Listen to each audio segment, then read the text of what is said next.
All right, so we're gonna take a block, sit it tall ways, and just have a little seat on it. So just coming into a supportive Malasana pose. Malasana, it's a garland pose, it's a yogi squat. Okay. From here, we're gonna isometrically work. So I'm gonna work on drawing my knees together while pressing my arms apart. Okay, keeping chest tall. So I'm gonna inhale. And as I exhale, I'm gonna press my legs in and my hands out. So you'll start to see little micro shakes. Okay, try to count to 10. And then release. And do it again. Inhale, tall spine. And then exhale, press. Belly is drawing in. Thighs are squeezing. Arms are pressing away. Good, and then come back in. So we're just charging up the inner thighs. So the work that we're going to be doing on this block is working on mobility. It's best if you do this after you've already done a warm-up. Into the legs, back of the hamstrings, even just a few sun salutations, a couple chair holds. Okay, but to work this progression, we're going to start really high on a block, plant our heels, reach our hands forward. I'm going to try to lift my bottom arm off the block, engage my inner thighs, come to a little hover. Okay, good.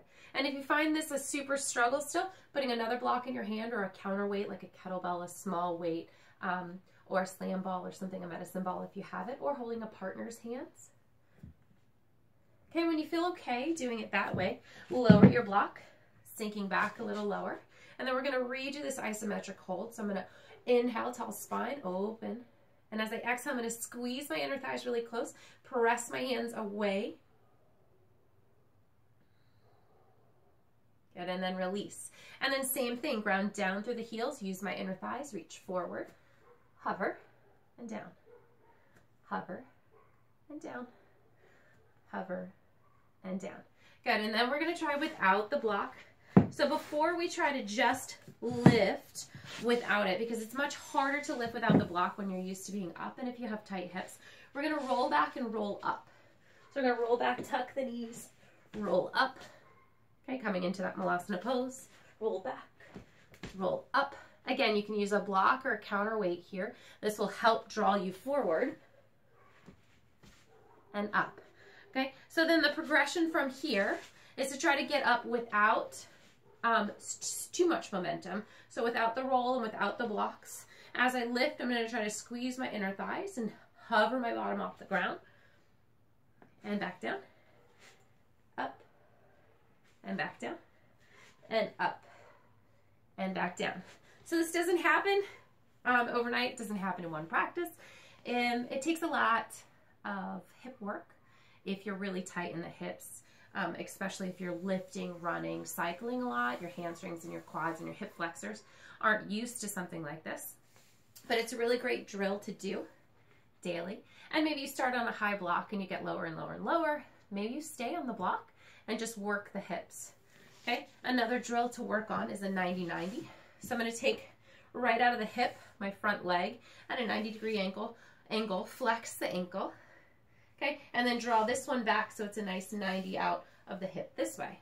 From here, I'm going to bend forward just a little, breathing into the deep side of this base hip, okay, and then come back up. From here, I'm just going to look back and see if I can lift my heel with active engagement in my glute.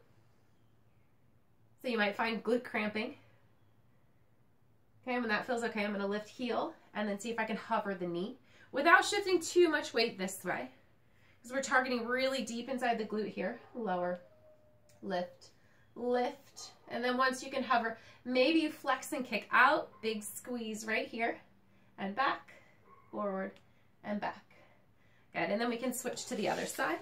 So same thing, front leg is 90-degree angle out of my hip. I'm going to rock my sits bone. And then this one comes at the same type of angle, bending forward, breathing. There's a lot of tension in this right hip and upper hamstring. Okay, and then coming back up, and then same thing, lifting heel, heel, heel, and then knee. Okay, lower, lift, lift, and then if that feels okay, you can flex. See, I'm hovering right over a block here. Flex and flex. Good. One more drill if you're comfortable with the hip opening and of those Malasana positions. We have a Skandasana pose. So it's also a one leg Malasana, Ardha Malasana, half Malasana. So we're going to bow forward. Inhale, lower the knee. Exhale, press back. Inhale, lower the knee. And exhale, press back. Okay, dialing into the other hip, shifting over. Same thing, inhale, dropping forward. Exhale, right into that hip. And back. So, and then maybe you can find that you can lower the heel, maybe not, maybe you have to keep it up really, really high. But I like to really draw energy on this leg, flexing into the quad, using the inner thighs. This avoids an overstretch, right? Activating the muscles, so it's an active range of motion. And then side to side.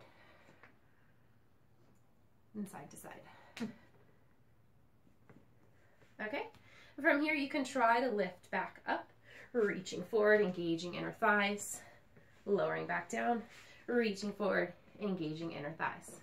Okay, so let me know how it goes if you try any of them.